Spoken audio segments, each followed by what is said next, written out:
C'est une journée historique pour le football béninois. 21 ans après sa toute première participation à la CAN, le Bénin remporte enfin son premier match dans le jeu. 1-0 face au Botswana cet après-midi. Le héros s'appelle Yohan Roche. C'est un moment légendaire, un instant magique. Vous êtes sur Magic Plus, bienvenue. Débrief donc de ce succès de nos très chers guépards. Et pour le débriefer, je suis avec Habib Aruna Ishola. Habib, bonsoir.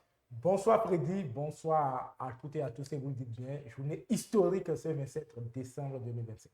Je suis également avec Jean-Paul Remontement. Jean-Paul, bonsoir, en forme? Bonsoir mon cher Freddy, bien bonsoir à toutes et à tous. Grande forme puisque le Bénin a gagné enfin. Une victoire historique, donc on va débriefer. Il aura fallu attendre 5 participations, 16 matchs.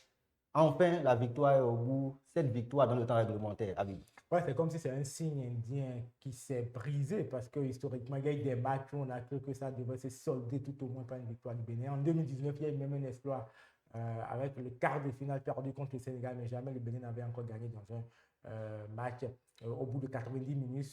Cet après-midi, ça a été fait. Donc, c'est historique et pour moi, c'était l'objectif principal de l'équipe pour la compétition. Et logiquement, après ça, les garçons devraient gagner en confiance et ça peut augurer d'un bon tournoi. Jean-Paul, c'est un objectif affiché. Maintenant, c'est faire une victoire au bout de 90 minutes qui relance le Bénin dans la course pour le prochain tour. C'était comme un os dur dans la gorge de tous les Béninois à digérer. Bien avant cette compétition, il fallait gagner un match. Vous avez écouté, entendu les acteurs à maintes reprises, ils n'ont cessé de répéter qu'il faille sur ce tournoi gagner au moins un match. Enfin, c'est fait. Le Bénin a cette victoire dans la poche. Et cette victoire, on peut le dire, quel que soit le score, même si c'est 1-0, c'est qu'on a déjà gagné. On fait SI du Bénin parmi les 4 pays au départ de cette compétition qui n'avaient jamais gagné, notamment le Botswana, la Tanzanie et le Mozambique. Un but victorieux qui aura entraîné des scènes de liesse sur toute l'étendue du territoire national, notamment au niveau de la fan zone de Celtis, c'est du côté de la Corniche. Amin Togon nous a ramené quelques images qu'on va suivre. Mais qui nous peut, nous on a le way, on est là pour tout whipping, nous on a le way, je dis on L'équipe béninoise dans ses premières relans, son histoire manquable, bien sûr il faut garder dans son dos, donc il s'est baissé, sauf que apparemment c'était pas son partenaire. Ah, c'est sûr que ça peut être un adversaire, il faut faire attention. Il n'y a rien de faire, très très grande carrière. La possession, voilà. Ça n'est pas signalé bien évidemment pour Steve Mounier, premier ballon dans la surface. Même si le drapeau s'est levé, ça sent notre... Ça peut être très intéressant. À quel point que Yohan Roche, venu de très loin dans son couloir, offre peut-être un but historique au Bénin, le but de sa première victoire. Nous sommes de retour pour continuer le débrief de cette rencontre, justement, victoire historique. Il est temps d'analyser cette rencontre-là. Tout d'abord, le 11 de départ, Aligné par Guénot avec le retour des 4 suspendus, Mohamed Tidjani, Steve Mounier, Marcel Dandinou et Junior Laïtan. Classique, c'était attendu ce 11 de départ là. Classique dans son ensemble, oui, parce qu'on se disait qu'avec le retour des habituels titulaires que vous avez cités qui étaient suspendus pour le premier match, donc c'était logique qu'ils retrouvent leur place. Ça a apporté, on a vu qu'en termes de cohésion, il y en avait un peu plus. Ce sont des joueurs qui sont habitués à jouer ensemble. Cette petite surprise, on pourrait se dire que Moumini aurait pu démarrer le match sur son couloir droit, mais bon, Gernot Roy a décidé parce que dans la défaite contre la RDC, il faisait quand même partie des joueurs qui ont été un peu en vue, donc on a été un peu surpris quand même de le voir sur le banc. Mais après, Tamim Ouro a assuré sur le couloir. Moi, je trouve qu'il a été un bon latéral et surtout qu'il a été régulièrement en dépassement de fonction. Sinon, globalement, les joueurs attendus sont revenus et c'est une entrée qui a fait du bien. Puis on a vu une équipe qui a été au niveau où on l'a vu lors des dernières rencontres, pas de l'équipe et des Guépards, beaucoup d'envie, beaucoup de solidarité. C'est encore toujours parfait sur un certain nombre d'aspects, mais il y avait plus de volonté d'engagement et peut-être des joueurs un peu plus libérés et à l'avantage, en termes d'avantage comparé au Botswana, il y avait un peu plus de fraîcheur du côté des Guépards et c'est normal quand vous avez 5 titulaires qui démarrent leur compétition lors de la deuxième journée. Un 11 avec les titulaires habituels, plus de fraîcheur. Moumini, comme le disait Habib, aurait pu postuler une place de titulaire. Est-ce qu'il y a d'autres joueurs, Jean-Paul, qui selon vous auraient pu être titulaires sur cette rencontre-là? Ah, mais je crois qu'on s'attendait déjà à ça. Dès le retour des 4 titulaires, il y a des joueurs qui vont devoir sortir. Mais n'oubliez pas, comprends un peu la défense. C'est question de gabarit également quand on joue contre des ailes qui sont très physiques et qui sont très, très forts dans l'impact. Il faut mettre des garçons qui, physiquement, peuvent répondre. Et quand je prends, ce n'est pas pour taquiner le joueur. Quand je prends Moumeni sur ce match, je crois que Guénoro a fait une très belle lecture de le sortie du jeu. Et parce que celui qui a joué à sa place, Moumeni Ouorou Tamimou, a été franchement bon. Comme c'était le cas face d'ailleurs à la RDC, à un moment donné, au début du match, il n'était pas trop dedans, mais à un moment donné du match, surtout en deuxième partie, il s'est réveillé totalement. On l'a vu, il montait beaucoup, il défendait, il anticipait sur des balles vers la défense. Alors, moi, je dis le milieu de terrain, quand on laisse la défense, le milieu de terrain est resté égal à lui-même. On connaît déjà ce milieu, on a vu plusieurs fois ce milieu, mais moi, je n'ai pas trop senti l'arrivée de Junior. C'est vrai, il y a eu des fautes, il s'est fait créer des fautes, mais je ne l'ai pas senti comme on avait l'habitude de le voir en milieu du terrain. Il a été moins percutant. Il a été moins percutant. Et aussi, il ne faut pas oublier que c'est ce que présente comme en termes de jeu l'adversaire en face, puisqu'ils se regroupent très, très vite. Ils sont dans l'impact, comme je l'ai dit tantôt. Mais en attaque, franchement, le retour de l'homme entendu n'a pas été ce qu'on attend tous. Il faut avoir le courage de le dire. Parce que lorsqu'on jouait contre la RDC, par exemple, face à la RDC, il y avait des balles qui étaient balancées. On disait que tous n'étaient pas très forts dans les airs et qu'il fallait Mounier pour pouvoir régler ce côté. Mounier est là aujourd'hui, c'est peut-être une grosse pression pour lui. On l'attend beaucoup, son premier but en phase finale d'une CAN. Et franchement, il est passé à côté. On espère que les prochains matchs, si le Bénin se qualifiait, après la finale qu'il attend face au Sénégal, on va voir M. Mounier. On aura le temps de parler de la prestation du capitaine des Guépards. Mais avant ça, on va prendre tout à l'heure celui qui a concocté le 11 de départ des Guépards, le sélectionneur national Guénot Dro, qui a réagi après cette victoire du Bénin face au Botswana.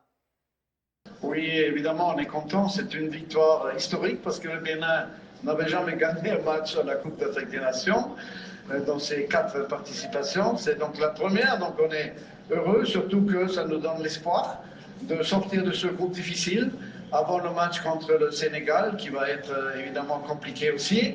Mais mon équipe a montré qu'au niveau du jeu, au niveau du moral aussi, parce qu'après le coup dur contre la RDC, où on avait une panne du VAR et qui nous a empêché d'avoir un penalty, mais mes joueurs ont oublié ça et ils ont produit un bon football.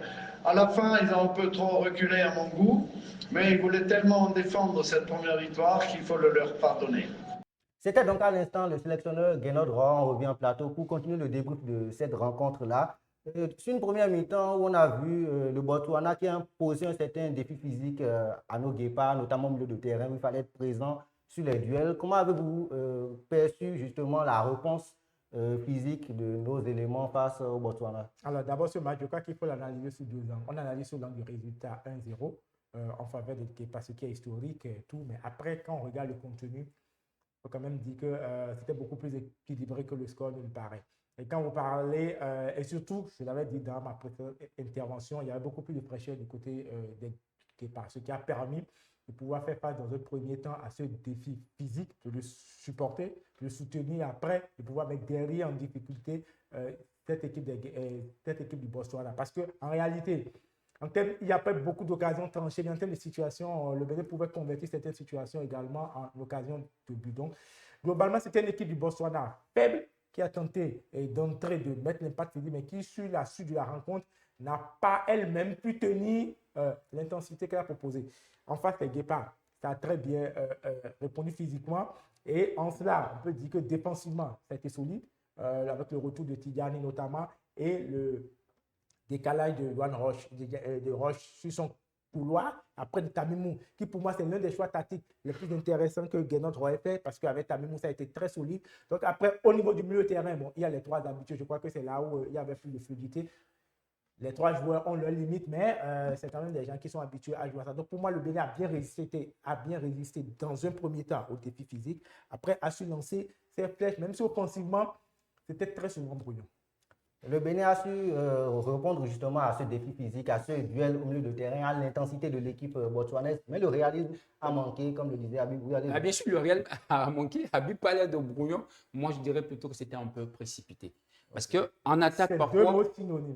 Bon, ils Vous ont... décidez de voir le verre à moitié plein, moi je regarde peut-être. Peut-on dire que nos Guépards ont confondu vitesse et précipitation à Ouais, certains moments? il faut avoir le courage de le dire. En attaque, comme on le dit si bien, un but se prépare. En attaque, parfois, il faut avoir un sang-froid. Il faut avoir du calme. Même le passeur, il faut faire une lecture avant de faire la passe. Parfois, on se précipite, on se jette trop vite et dans ce précipice, on perd bêtement, il faut le dire, le ballon. Mais dans l'ensemble, en passe latérale, on est très fort. On l'a déjà prouvé face à la RDC. On a fait de même face aux ZEP.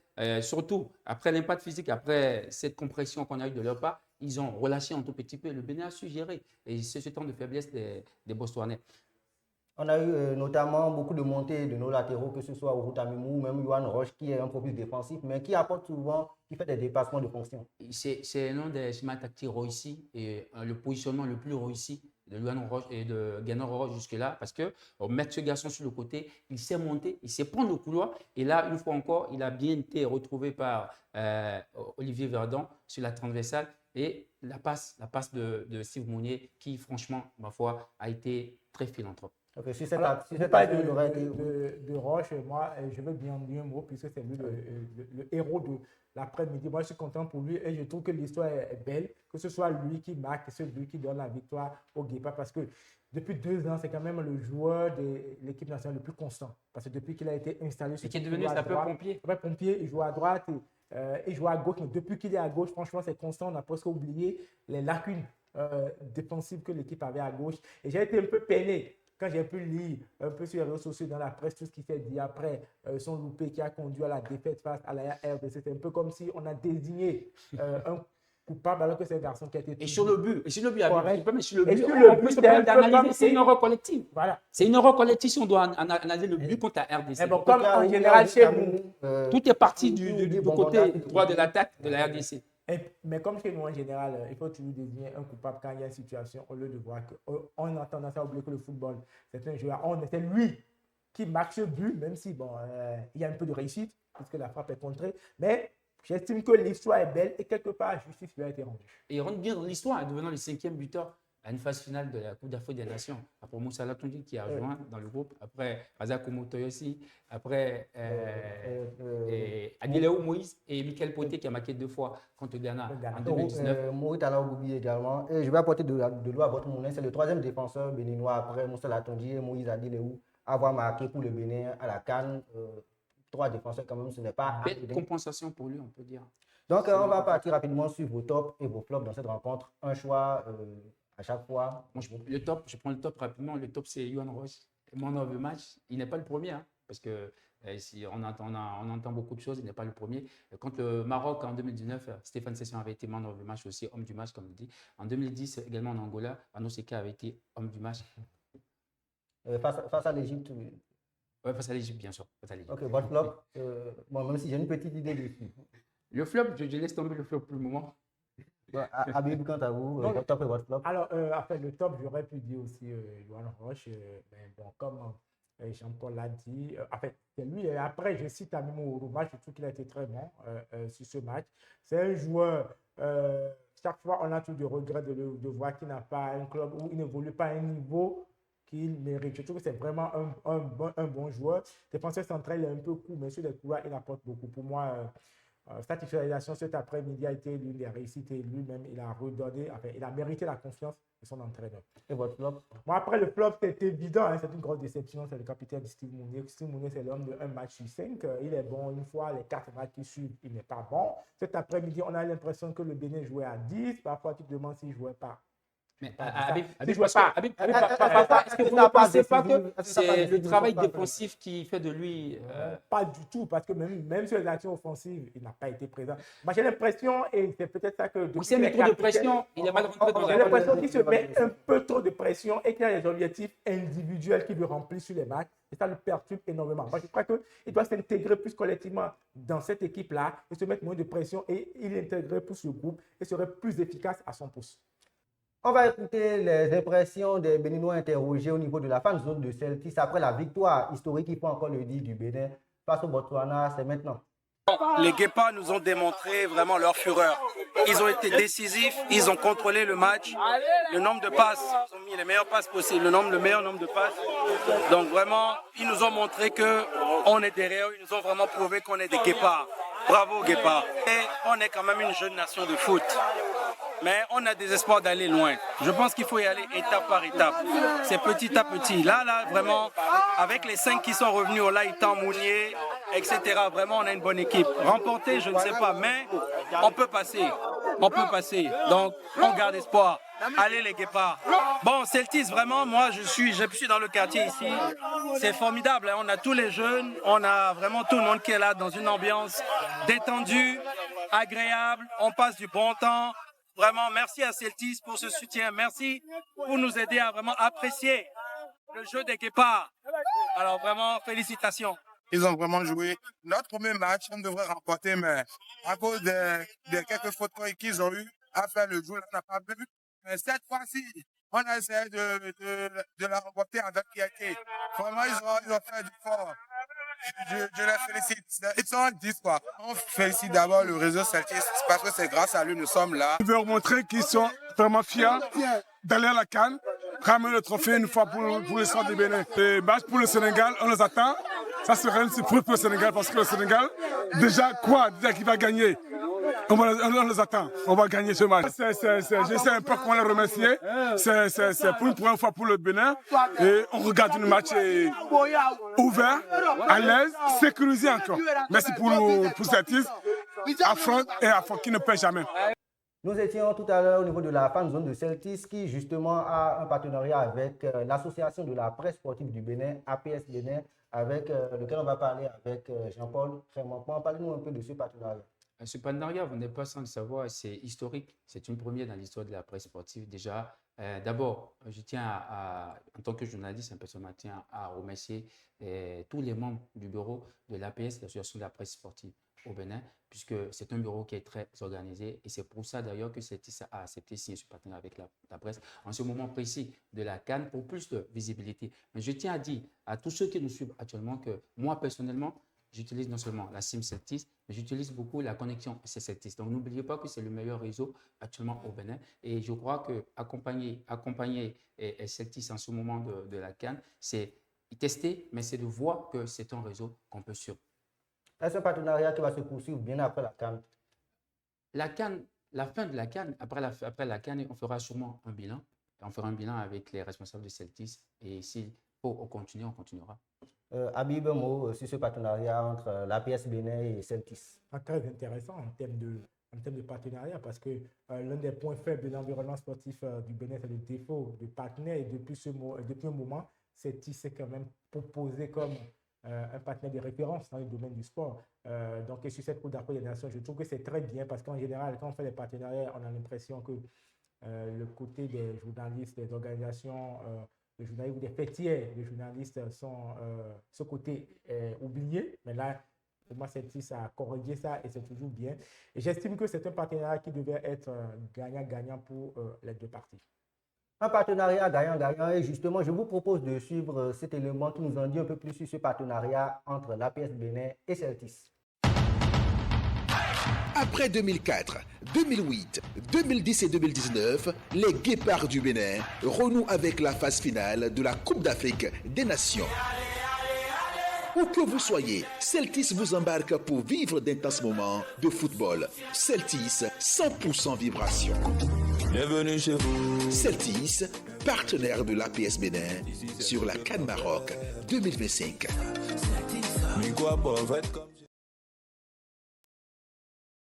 Dernière ligne droite de cette émission spéciale consacrée à la victoire historique des Guépards du Bénin face au Botswana. Le prochain match, c'est face au Sénégal. Un adversaire de taille, il faudra faire un bon résultat pour valider la qualification pour le prochain tour. Comment entrevoyez-vous ce duel face au Lion? Après, ça dépend de ce qu'on appelle faire un bon résultat. Parce que, bon, avec 3 points, est-ce que perdre contre le Sénégal 1-0 est un bon ou mauvais résultat? On va se poser la question quand on aura fini le premier tour.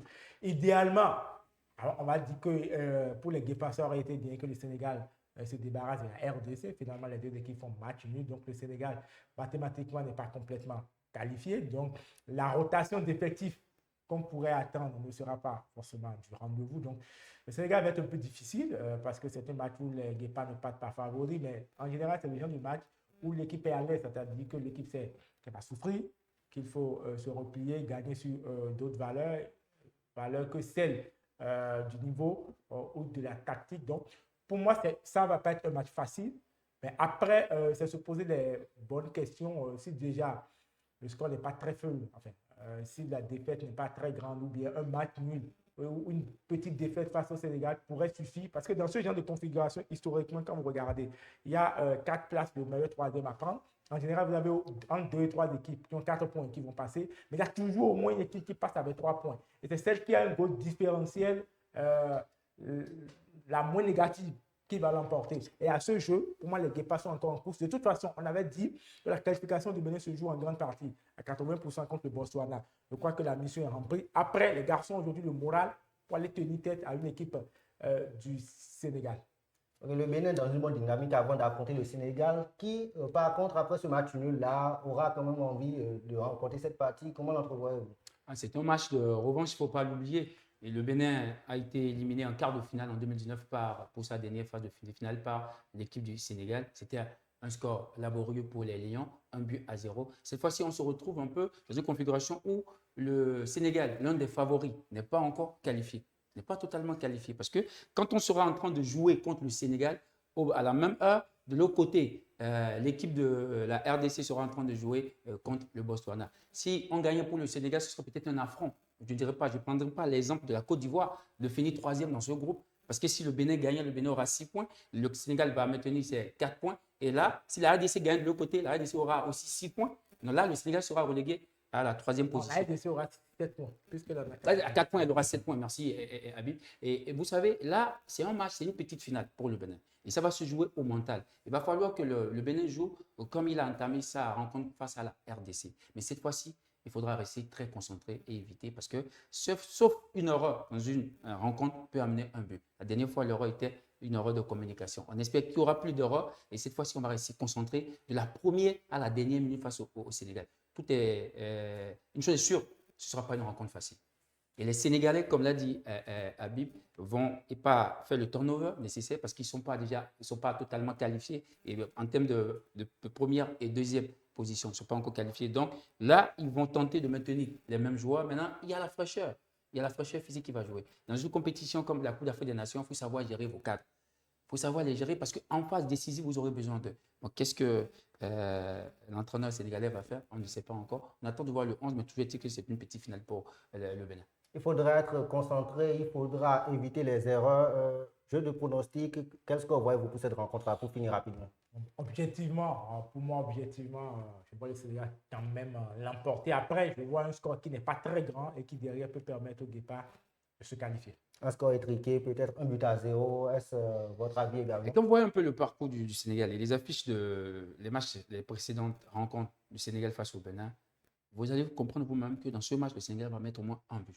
Maintenant, que va faire le Bénin? C'est ça qu'on va découvrir. Et c'est dans ça qu'on saura si le Bénin est vraiment prêt pour la suite de la compétition. Parce que la suite, c'est quoi? On rêve tous d'aller dans le carré d'as. Et si on veut aller dans le carré d'as, c'est qu'on est appelé à rencontrer des équipes qui sont aussi gavées que le Sénégal. Donc, il faut essayer, il faut apprendre à faire échec à des équipes comme les Lions de la Teranga pour pouvoir espérer aller chercher le carré d'as. Rendez-vous donc le 30 décembre prochain pour l'explication entre le Bénin et le Sénégal. Et voilà qui met fin à cette émission spéciale consacrée à la victoire de nos Guépards face au Botswana. On en profite pour remercier Celtis. 15 secondes chacun, un mot de fin. C'est une journée historique. On espère revenir sur le 30 décembre pour une autre journée marquante pour l'histoire du foot, c'est-à-dire une deuxième qualification, peut-être pour un second tour de Coupe d'Afrique des Nations. Après la victoire du Botswana, on peut dire que tout est possible. Après la victoire face au Botswana, on peut dire que tout est possible. En 15 secondes, on se donne rendez-vous pour une qualification du Bénin. Une qualification du Bénin, bien sûr, mais laquelle c'est jusqu'au 18 janvier 2025. Restez toujours câblés. Abonnez-vous sur Celtis Bénin. Abonnez-vous à Celtis Bénin. Abonnez-vous également à Magic Plus sur nos différents réseaux sociaux, TikTok, YouTube et Facebook. Quant à moi, je vous dis à la prochaine sur Magic Plus. Et n'oubliez pas, la magie, elle vient avant tout de vous.